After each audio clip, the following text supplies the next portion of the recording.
என்பதை நம்மால் பார்க்க முடிகிறது. சூப்பர் கிங்ஸ் அணியின் ரச்சின் ரவீந்திரா மிக சிறப்பாக விளையாடி சிக்ஸர் அடிப்பதற்காக தோனி உள்ளே வந்தார். ஆனால் அவருக்கு வாய்ப்பு கிடைக்காத நிலையில் ரச்சின் ரவீந்திரா அந்த சிக்ஸர் அடித்து வெற்றியை தேடி கொடுத்திருக்கார். மிக அற்புதமான ஒரு முதல் வெற்றியை சிஎஸ்கே பெற்று தனது முதல் ஆட்டத்திலேயே சொந்த மண்ணில் சென்னை சேப்பாக்கம் மைதானத்தில் பெற்றிருக்கிறது.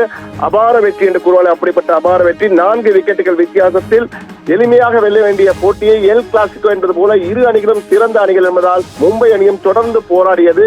எனவே 4 விக்கெட்டுகள் வித்தியாசத்தில் கடைசி ஓவரிலே சென்னை சூப்பர் கிங்ஸ் அணி அபார வெற்றி பெற்றது. ஆனால் இதன் மூலம் 2012ஆம் ஆண்டு முதல் தொடர்ந்து முதல் ஆட்டங்களில் தோல்வி அடைந்து வரும் மும்பை இந்தியன்ஸ் அணி இந்த முறையும் அந்த தோல்வி அடைந்திருக்கிறது. எனவே அதனுடைய கெடு ராசி தொடர்கிறது என்றுதான் பார்க்க வேண்டியிருக்கு. அதே போன்று சிஎஸ்கே தொடர்ந்து 5வது முறையாக 5 முறை சாம்பியனான மும்பை இந்தியன்ஸ் அணியை தோற்கடித்திருக்கிறது. அடுத்தடுத்த 5 ஆட்டங்களாக தொடர்ந்து மும்பை இந்தியன்ஸ் அணி சென்னையிடம் தோல்வி அடைந்திருக்கு என்றுதான் கூற வேண்டும். முதலில் விளையாடிய மும்பை இந்தியன்ஸ் அணி நிர்ணயிக்கப்பட்ட ஓவர்களில் 155 ரன்கள் 9 விக்கெட் இடத்திற்கு எடுத்தது. முதலில் ரோஹித் சர்மா வழக்கம் போல் முதல் பந்து அல்ல 0 ரன்களுடன் கலீல் அகமது பந்திலே ஆட்டமிழந்தார். அதற்கு பின் வந்தவர்கள் யாரும் விளையாடவில்லை. இதில் கேப்டன் சூரியகுமார் யாதவ் சிறிது நிலைத்து விளையாடி 29 ரன்களும், திலக் வர்மா 31 ரன்களும் எடுத்தார்கள். ஆனால் தீபக் சாகர் கடைசி நேரத்திலே 15 ஏற்கனவே சென்னை சூப்பர் கிங்ஸ் விளையாடிய தீபக் சாகர் இந்த முறை மும்பை இந்தியன்ஸ் களமிறங்கினார். அவர் 15 பந்துகளில் 28 ரன்கள் 2 சிக்ஸர்கள் மூலம் அடித்தார். அவைதான் மும்பை இந்தியன்ஸ் 155 ரன்கள் எடுப்பதற்கு காரணமாக இருந்தது. ஆனால் இன்றைய போட்டியை பொறுத்த மட்டிலே பந்து வீச்சில் நூர் அகமது, ஆப்கானிஸ்தானின் இளம் வீரர் நூர் அகமது அபாரமாக பந்து வீசி சென்னை சூப்பர் கிங்ஸின் வெற்றிக்கு முதலிலேயே வழிகொள்ளா என்றுதான் கூறினார். அவர்தான் அடித்தளமிட்டார். என்றால் 18 ரன்கள் 4 ஓவர்கள் வெறும் 18 ரன்களை கொடுத்து 4 விக்கெட்டுகளை எழுத்தினார். எனவே நூர் அகமது தான் மிக சிறந்த இன்று இந்தியா சூப்பர் கிங்ஸ் அணியின் வெற்றிக்கு அடித்தளமிட்டார் கூறினோம். அவருக்கு பக்கபலமாக கலீல் அகமது 29 ரன்களை கொடுத்து 3 விக்கெட்டுகளை வீழ்த்தினார். ரவிச்சந்திரன் அஸ்வின் 1 விக்கெட் தான் வீழ்த்தினார். எனவே 9 விக்கெட்டுகளுக்கு 155 ரன்களை எடுத்தது. அதன் பின் விளையாட ஆரம்பித்த பொழுது ரச்சின் ரவீந்திரா எப்பொழுதும் அதே போன்று ருத்ராஜ் கெய்க்வாட் ஓபனிங் வருவார் என்று எதிர்பார்த்த நிலையில் அவர் வரவில்லை. அவருக்கு பதிலாக ராகுல் திரிபாதியும் ரச்சின் ரவீந்திரா வந்தார்கள். ருத்ராஜ் கெய்க்வாட் தான் மெதுவாக விளையாடுவார். ராகுல் திரிபாதி உடனடியாக அவுட் ஆகி வெளியேறிவிட்டார்.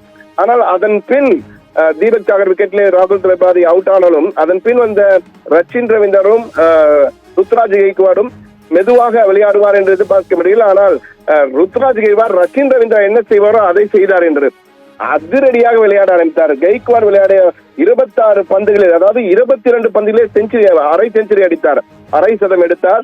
அற்புதமான விளையாட்டு. 6 பவுண்டரிகள் 3 சிக்ஸர்கள் என 26 பந்துகளில் 53 ரன்களை எடுத்து கெய்க்வாட் அவுட் ஆனார்.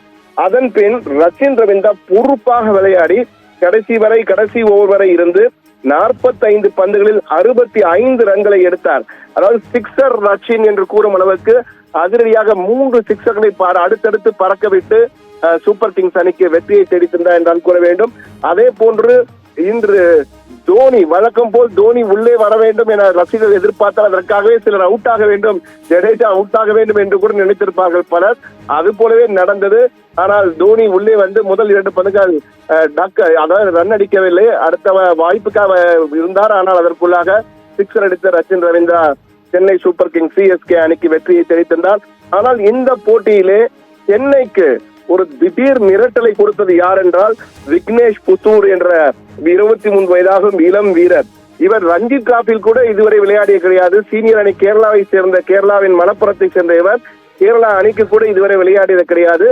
ஆனால் இந்த போட்டியிலே மும்பை இந்தியன்ஸ் அணி 2 இளம் பந்து வீச்சாளர்களை, விக்னேஷ் புத்தூர் இளம் சோழ் பந்து வீச்சாளர், அதே போன்று சத்யநாராயண ராஜு என்ற ஆந்திர பிரதேசத்தை சேர்ந்த ஒரு இளம் வீரர், இருவரையும் களம் இருக்கிறார். விக்னேஷ் புத்தூர் மிக அற்புதமாக பந்து வீசி 3 விக்கெட்டுகளை வீழ்த்தி, அதாவது இந்த சென்னை சூப்பர் கிங்ஸின் வெற்றியை திடீரென வெற்றி பெறுவார்களா என்ற ஒரு ஐயத்தை உருவாக்கும் வகையில் மிக அற்புதமாக பந்து வீசி சிவன் துபே, ஊடா, அதே போன்று சாம் கரன் ஆகியோர் விக்கெட்டுகளை வீழ்த்தியது ஒரு சிறு சர்க்கிளாக இருந்தது. ஆனால் கடைசியிலே அபாரமாக ரச்சின் ரவீந்திரா விளையாடி, அதே போன்று தோனியும் களமிறங்கி ரசிகர்களுக்கு விருந்தளிக்கும் வகை உள்ளே வந்தால். ஆனால் இந்த போட்டியில் தோனியின் சிக்ஸரை நாம் பார்க்க முடியாவிட்டாலும் தோனியின் ஸ்டம்பிங் அடித்த விதம், அதாவது திலக் வர்மாவை ஸ்டம்பிங், சூரியகுமார் யாதவை அவர் ஸ்டம்பிங் செய்து வெளியேற்ற விதம் மிக மிக அற்புதமாக இருந்தது. அதாவது மின்னல் வேக ஸ்டம்பிங் என்பதை அப்படி ஒரு மின்னல் வேக ஸ்டம்பிங் செய்தார் என்றுதான் கூற வேண்டும். எனவே இந்த போட்டியை பொறுத்தமட்டில் 2 நட்சத்திரங்கள், அதாவது ரச்சின் ரவீந்திரா பெரிய அளவுக்கு சென்னை சூப்பர் கிங்ஸ் விளையாடவில்லை என்ற குறை கூறி வந்தார்கள். ஆனால் இந்த முறை அபாரமாக விளையாடி 45 பந்துகளில் 65 ரன்களை அடித்து அவுட் ஆகாமல் இருந்து சென்னை சூப்பர் கிங்ஸ் அணிக்கு வெற்றி தேடி தந்தார். அதே போன்ற பந்து வீச்சில இளம் ஆப்கானிஸ்தான் வீரரான நூர் அகமது மிக அபாரமாக பந்து வீசி வெறும் 18 ரன்களை 4 ஓவர்களை விட்டுக் கொடுத்து 4 விக்கெட்டுகளை வீழ்த்தி சூப்பர் கிங்ஸ் அணிக்கு வெற்றிக்கு முதலில் அடித்தளம் இட்டவர் என்றுதான் கூற வேண்டும். கடைசியில் ரச்சின் ரவீந்திரா வெற்றியை தேடி தந்தார். எனவே சூப்பர் கிங்ஸ் அணி மிக அபாரமாக தனது சொந்த மண்ணில் வழக்கம் போல் மிக சிறப்பான வெற்றியை பெற்றிருக்கின்றதான் கூற வேண்டும். இந்த வெற்றியின் மூலம் புள்ளிகள் பட்டியலில் சூப்பர் கிங்ஸ் அணியும் தற்போது முதலிடத்தை நோக்கி சென்றிருக்கின்றான் கூற வேண்டும். அபார தொடக்கத்தை பெற்றிருக்கிற Chennai super kings Mumbai Indians captain Hardik Pandya விளையாட முடியாத சூழலில் சூரியகுமார் யாதவ் கேப்டனாக அணியை வழிநடத்தினார்.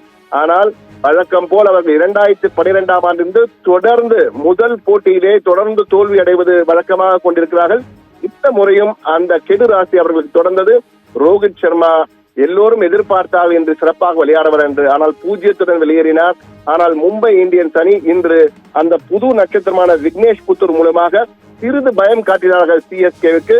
ஆனால் சிஎஸ்கே சொந்த மண்ணில் சிங்கம், கர்ஜிக்கும் சிங்கம் என்பதை மீண்டும் ஒருவரை நிரூபித்து அபார வெற்றி நடையை தொடங்கி இருக்கிறது சிஎஸ்கே என்றுதான் கூற வேண்டும்.